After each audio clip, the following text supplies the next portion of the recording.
Hi friends, welcome to Ayesha's kitchen and vlogs. ఈ egg dosa ఎలా prepare చేసుకోవాలో ఇప్పుడు చూద్దాం.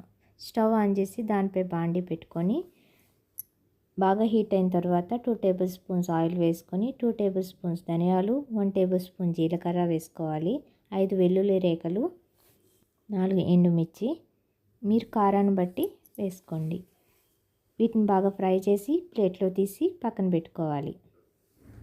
ఇప్పుడు 4 టమాటాలను వాష్ చేసి ముక్కలుగా కట్ చేసి పక్కన పెట్టుకోండి.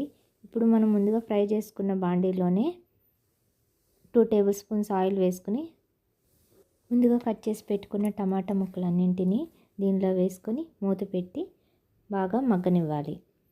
ఈ విధంగా మగ్గిన తర్వాత వీటిని బాగా చల్లారనివ్వాలి. ఇప్పుడు మనం ముందుగా ఫ్రై చేసుకున్న వాటిని అన్నింటినీ ఒక మిక్సీ జార్లో వేసుకొని టేస్ట్కి సరిపడా సాల్ట్ వేసుకొని నేను చూపిస్తున్న విధంగా గ్రైండ్ చేసుకోవాలి. ఇప్పుడు ముక్కలు చల్లారాయి. ఈ టమాటా ముక్కలన్నింటినీ ఈ మిక్సీ జార్లో వేసుకుని బాగా మెత్తగా గ్రైండ్ చేసుకోవాలి. ఈ విధంగా గ్రైండ్ అయిన మిశ్రమాన్ని అంతటిని ఒక బౌల్లో తీసుకొని పక్కన పెట్టుకోవాలి.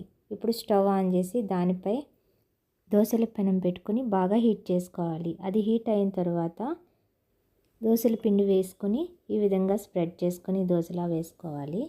దీనిపై మనం రెడీ చేసి పెట్టుకున్న టమాటో చట్నీని వేసుకొని మనకు కావాల్సిన ఎగ్స్ వేసుకోవాలి. నేను 1 ఎగ్ యూజ్ చేస్తున్నాను.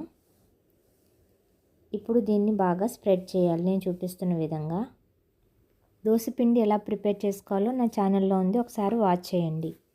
ఇప్పుడు ఈ విధంగా మనం దోశపై ఎగ్ని స్ప్రెడ్ చేసుకున్న తర్వాత 2 టేబుల్ స్పూన్స్ ఆయిల్ వేసుకొని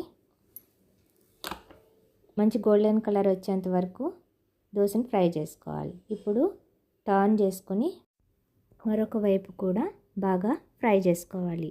అంతే, ఎంతో టేస్టీ అయిన ఎగ్ దోశ రెడీ. మరి దీన్ని ఏదైనా చట్నీతో మనం సర్వ్ చేసుకుని ఎంజాయ్ చేయొచ్చు. మరి మీకు నచ్చితే లైక్ చేయండి, షేర్ చేయండి, సబ్స్క్రైబ్ చేయండి. Thank you.